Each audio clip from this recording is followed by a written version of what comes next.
हरे कृष्णा। आप सभी का भक्ति चैनल पर हार्दिक स्वागत है। आज आप सभी श्रवण करेंगे मंगलवार व्रत की कथा, जिसको सुनने मात्र से समस्त मनोकामनाएं पूर्ण होती हैं एवं हनुमान जी की कृपा आप पर और आपके परिवार पर हमेशा बनी रहती है। मंगलवार व्रत की कथा। हनुमान जी की कथा। नौमी सारण्य तीर्थ में 80,000 मुनि एकत्र होकर पुराणों के ज्ञाता श्री सूत जी से पूछने लगे, हे महामुने, आपने हमें अनेक पुराणों की कथाएं सुनाई है। अब कृपा करके हमें ऐसा व्रत और कथा बताएं जिसके करने से संतान की प्राप्ति हो तथा मनुष्यों को रोग, शोक, अग्नि, सर्व दुख आदि का भय दूर हो, क्योंकि कलयुग में सभी जीवों की आयु बहुत कम है, फिर भी इस पर उन्हें रोग, चिंता के कष्ट लगे रहते हैं। फिर श्री हरि के चरणों में अपना ध्यान कैसे लगा सकेंगे। श्री सूत जी बोले कि हे मुनियों, आपने लोक कल्याण के लिए बहुत ही उत्तम बात पूछी है। एक बार युधिष्ठिर ने भगवान श्री कृष्ण से लोक कल्याण के लिए यही प्रश्न किया था। भगवान श्री कृष्ण और युधिष्ठिर का संवाद तुम्हारे सामने कहता हूँ, ध्यान पूर्वक सुनो।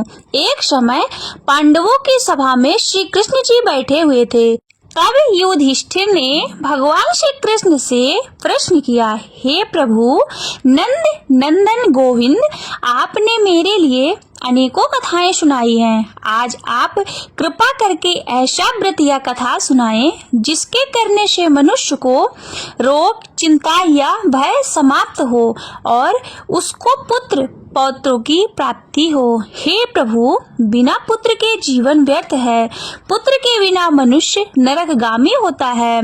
पुत्र के बिना मनुष्य पितृ ऋण से छुटकारा नहीं पा सकता और ना ही उसका पुनंग नामक नरक से उद्धार हो सकता है। अतः पुत्रदायक व्रत बतलाएं।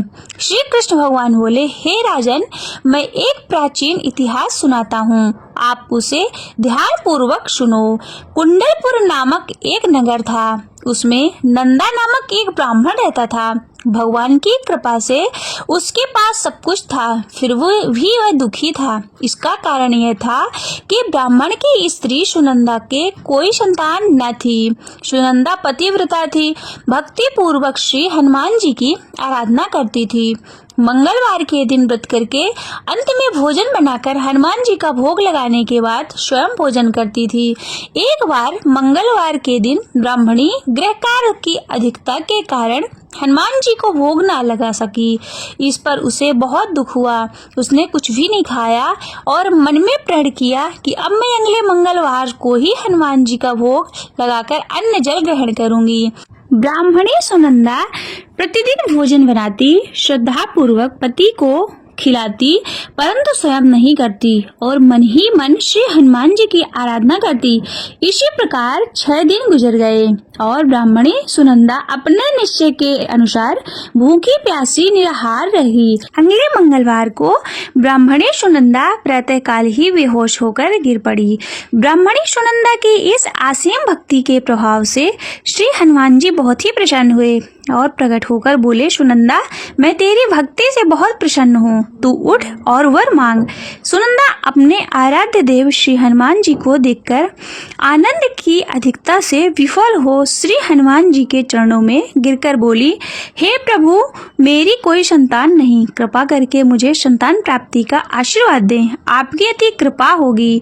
श्री महावीर बोले, तेरी इच्छा पूर्ति होगी, तेरे एक कन्या पैदा होगी, उसके अष्टांग प्रतिदिन सोना दिया करेंगे। इस प्रकार कहकर श्री हनुमान जी अंतर ध्यान हो गए। ब्राह्मणी सुनंदा बहुत ही हर्षित हुई और सभी समाचार अपने पति से कहा। ब्राह्मण देव कन्या का वरदान सुनकर कुछ दुखी हुए, परंतु सोना मिलने की बात सुनी तो बहुत ही प्रसन्न हुए। विचार किया, ऐसी कन्या के साथ मेरी निर्धनता भी समाप्त हो जाएगी। श्री हनुमान जी की कृपा से वह ब्राह्मणी गर्भवती हुई और 10वें महीने उसे बहुत ही सुंदर पुत्री प्राप्त हुई। वह बच्ची अपने पिता के घर में ठीक उसी तरह से बढ़ने लगी जिस प्रकार शुक्ल पक्ष का चंद्रमा बढ़ता है।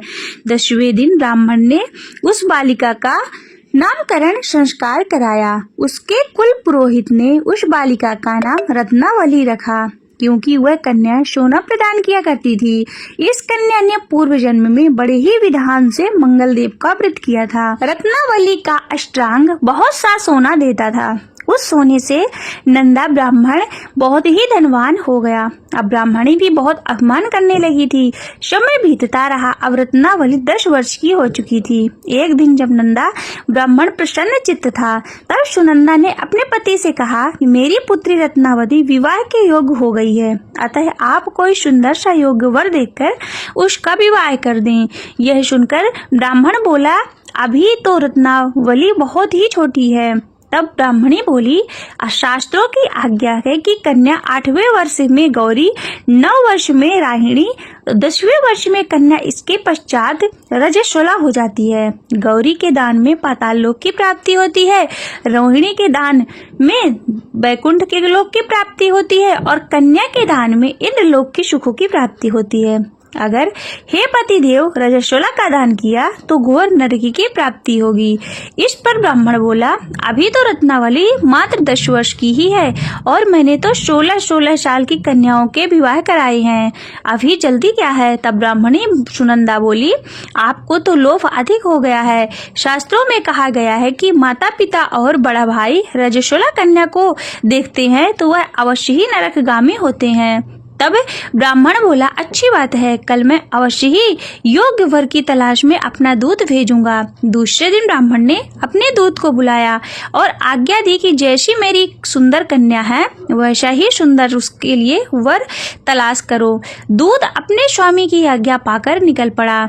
परमपरी नगर में उसने एक सुंदर लड़के को देखा। वह बालक एक ब्राह्मण परिवार का बहुत ही गुणवान था। इसका नाम सोमेश्वर था। दूत ने इस सुंदर गुणवान ब्राह्मण पुत्र के बारे में अपने स्वामी को पूर्ण विवरण दिया। ब्राह्मण नंदा को भी सोमेश्वर अच्छा लगा और फिर शुभ मुहूर्त में विधि पूर्वक कन्यादान करके ब्राह्मण ब्राह्मणी संतुष्ट हुए। परंतु ब्राह्मण के मन में लोभ समाया हुआ था। उसने कन्यादान तो कर दिया पर बहुत खिन्न भी थी कि उसका विचार किया कि रत्नावली तो अब चली जाएगी और मुझे इससे जो सोना मिलता था वह अब नहीं मिलेगा। मेरे पास जो धन था तो इसके विवाह में खर्च हो गया और जो शेष बचा है वह भी कुछ दिनों पश्चात समाप्त हो जाएगा। मैंने तो इसका विवाह करके बहुत बड़ी भूल कर दी। अब कोई उपाय ऐसा हो जो रत्नावली मेरे ही घर बनी रहे, अपने ससुराल न जावे। लोभ रूपी राक्षस ब्राह्मण के मस्तिष्क पर लोभ छाता ही जा रहा था। रात भर अपनी शैया पर बेचैनी में करवट बदलते बदलते उसने एक बहुत ही क्रूर निर्णय लिया। उसने विचार किया कि जब रत्नावली को लेकर उसका पति सोमेश्वर अपने घर के लिए जाएगा तो वह मार्ग में छिपकर सोमेश्वर का वध कर देगा और अपनी लड़की को अपने घर ले जाएगा, जिससे वह नियमित रूप से उसे सोना भी मिलता रहेगा और समाज का कोई मनुष्य उसे दोष भी नहीं दे सकेगा। प्रातः काल हुआ तो नंदा और सुनंदा ने अपने जमाई तथा लड़की को बहुत सारा धन देकर विदा किया। सोमेश्वर अपनी पत्नी रत्नावली को लेकर ससुराल से अपने घर की तरफ चल दिया। ब्राह्मण नंदा महालोभ के वशीभूत हो अपनी मति खो चुका था। पाप पुण्य को उसे विचार न रहा। अपने भयानक और निर्णय क्रूर और कार्य रूप देने के लिए उसने अपने दूत को मार्ग में अपने जमाई का वध करने के लिए भेज दिया ताकि रत्नावली से प्राप्त होने वाला सोना उसे मिलता रहे और वे कभी निर्धन न हो। ब्राह्मण दूत ने अपने स्वामी की आज्ञा का पालन करते हुए उसके जमाई सोमेश्वर का मार्ग में ही वध कर दिया। समाचार प्राप्त होकर ब्राह्मण नंदा मार्ग में पहुंचा और रुदन करती कर अपनी रत्नावली से पूछा कि हे पुत्री, मार्ग में लुटेरों ने तेरे पति का वध कर दिया। भगवान की इच्छा के आगे किसी की कोई वश नहीं चलता। अब तू घर चल, वहां पर ही रहकर शेष जीवन व्यतीत करना। जो भाग्य में लिखा था वही हो गया। अपने पति की अकाल मृत्यु से रत्नावली बहुत ही दुखी हुई। करुण रुदन और रुदन करते हुए अपने पिता से बोली, हे पिताजी, इस संसार में जिस स्त्री का पति नहीं है उसका जीना व्यर्थ है। मैं अपने पति के साथ ही अपने शरीर को जला दूंगी और सती होकर अपने इस जन्म को, माता पिता के नाम को तथा सास ससुर के यश को सार्थक करूंगी। ब्राह्मण नंदा अपनी पुत्री रत्नावली के वचनों को सुनकर बहुत दुखी हुआ। विचार करने लगा, मैंने व्यर्थ ही जवाई का वध कर पाप अपने सिर लिया। रत्नावली तो उसके पीछे अपने प्राण तक देने को तैयार है। मेरा तो दोनों तरफ से मरण हो गया। धन तो अब मिलेगा नहीं, जवाई वध के पाप फलस्वरूप यम यातना भी भुगतनी पड़ेगी। यह सोचकर बहुत ही खिन्न हुआ। सोमेश्वर की चिता बनाई गई। रत्नावली सती होने की इच्छा से अपने पति का सिर अपनी गोद में रखकर चिता में बैठ गई। जैसे ही सोमेश्वर की चिता में अग्नि लगाई गई, वैसे ही प्रसन्न हो मंगलदेव वहां प्रकट हुए और बोले, हे रत्नावली, मैं तेरी पति भक्ति से बहुत प्रसन्न हूँ, तू वर मांग।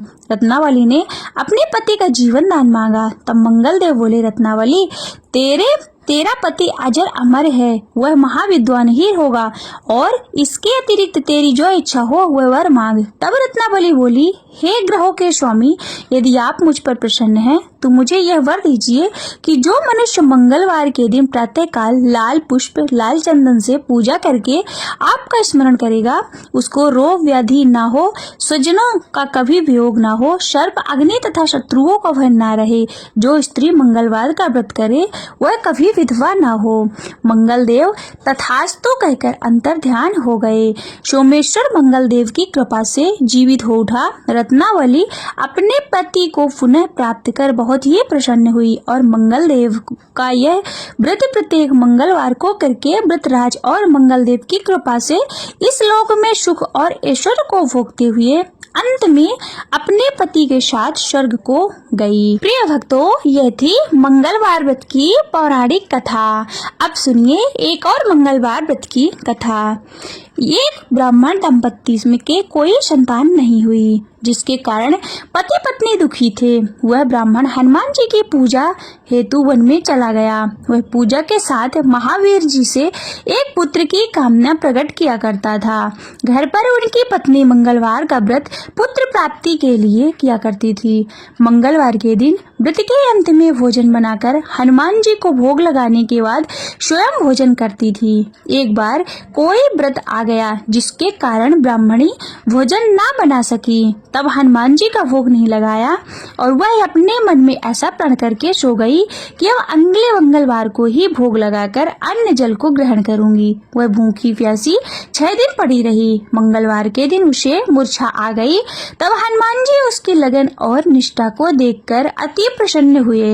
उन्होंने उसे दर्शन दिया और कहा कि मैं तुमसे अति प्रसन्न हूँ। मैं तुझको एक सुंदर बालक देता हूँ, जा तेरी बहुत सेवा किया करेगा। हनुमान जी मंगलवार को बाल रूप में उसको दर्शन देकर अंतर ध्यान हो गए। सुंदर बालक को देखकर ब्राह्मणी अति प्रसन्न हुई। ब्राह्मणी ने बालक का नाम मंगल रखा। कुछ समय पश्चात ब्राह्मण वन से लौटकर आया। प्रसन्नचित्त सुंदर बालक घर में क्रीड़ा करते देखकर वह ब्राह्मणी पत्नी से बोला, ये बालक कौन है? पत्नी ने कहा, मंगलवार के व्रत से प्रसन्न हो हनुमान जी ने दर्शन दे मुझे बालक दिया। पत्नी की बात छल से भरी जान उसने सोचा, यह उल्टा व्यभिचारिणी अपनी कलुषता को छुपाने के लिए यह बात बना रही है। एक दिन उसका पति कुएं पर पानी भरने चला तो पत्नी ने कहा कि मंगल को भी साथ ले जाओ।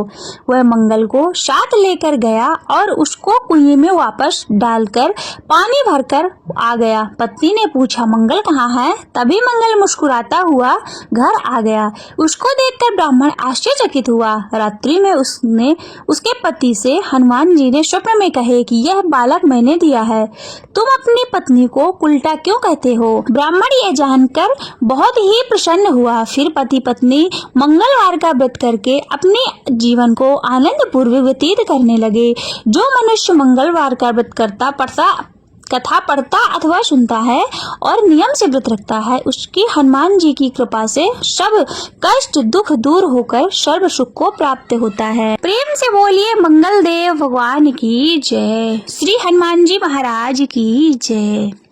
श्री रामचंद्र कृपाल भजवन हरणि भव भय दारुणम नव कंज लोचन कंज मुख कर कंज पद गंजारुणम कंदर्पे अगणित अमित छवि नव नील नीरज सुंदरम पटिपीतिमानहु तडित रुचि शुचि नौमि जनके सुतावरम् भजु दीनबन्धो दिनेश दानव दैत्य वंशिनि कंदनम् रघुनन्दे आनन्द कंदे कौशल चन्द्र दशरथ नन्दनम् शिरमुकुट कुण्डल तिलक चारुदारुअङ्ग विभूषणम् आजानुभुज शर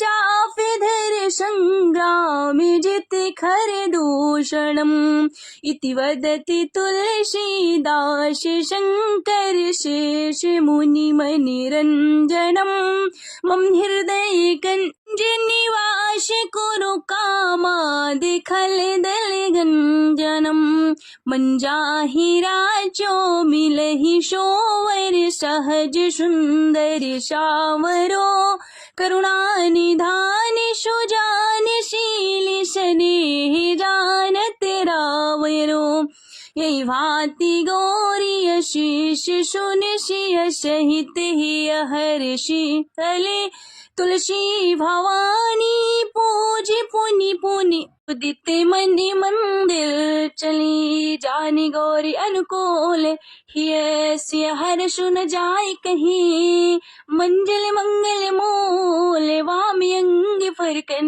लगे श्यापति राम जय जय राम मेरे प्रभु राम जय जय राम अतुलित बलधामं हेमशैलाभिदेहं दनुजवन् कृशानुं ज्ञानिनामग्रागम्यं सकलगुणनिधानं वानराणामिधेशं रघुपतिप्रियभक्तं वातिजातं नमामि। आरती की जय हनुमान लला की दुष्ट दल ने रघुनाथ कला की जाकी वल से गिरवर कापे भूत प्रेत जाके निकट न झाके अंजनी पुत्र महाबल दाई संतन के प्रभु सदा सहाय देवी रघुनाथ पठाई लंका जारी शीय सुधिलाए लंका सुकोट समुद्र सिखाई जाति पवन सुतिवार न लाए लंका जारी असुर संहारे सिया राम जी के काज सवारे लक्ष्मण मूर्छित पड़े सकारे आनिश जीवन प्राण उवारे बैठी पाताल तोने जमकारे अहि रावण की भुजाओं खारे बाएं भुजा यशुरी दल मारे दहिनी भुजा शंत जन तारे शुर नर मुनि जन आरती उतारे जय जय जय हनुमान उचारे कंचन थाल कपूर लो छाई आरती करते अंजना माए लंक विध्वंस कीने रघुराई तुलसीदास प्रभु की रति गाए जो हनुमान जी की आरती गावे वश वैकुंठ परम पद पावे आरती की जय हनुमान लला के दुष्ट दल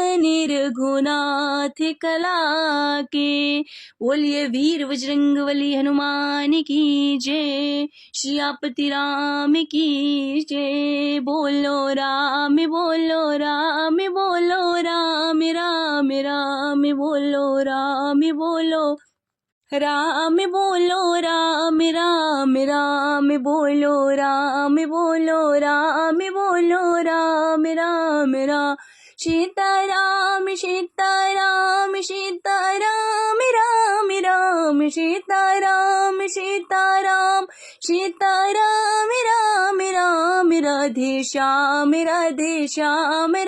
श्याम श्याम श्याम बोलो राम राम राम राम राधे श्याम श्याम श्याम श्याम हरे कृष्ण।